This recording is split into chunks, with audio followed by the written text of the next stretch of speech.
این بدترین اتفاق برای یه دختر بچه تنهاست.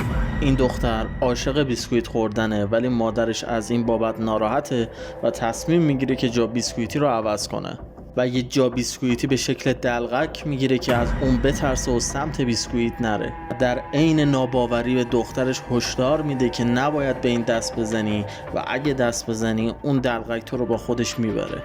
دختر بچه که خیلی ترسیده بود و هر شب کابوس میدید، یه شب رفت اتاق مادرش که دید یه نفر با پارچه قرمز نشسته رو تخت، میره جلو اونو میکشه ولی هیچ کس زیر اون پارچه نبود.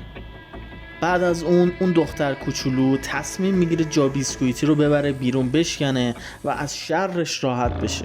2 هفته بعد از اون ماجرا اتفاقای عجیبی افتاد. دختر شکل دلغک و سر همه عروسکاش کشیده بود و بچه هم با اون دلغک به شکل عجیبی دوست شده بود.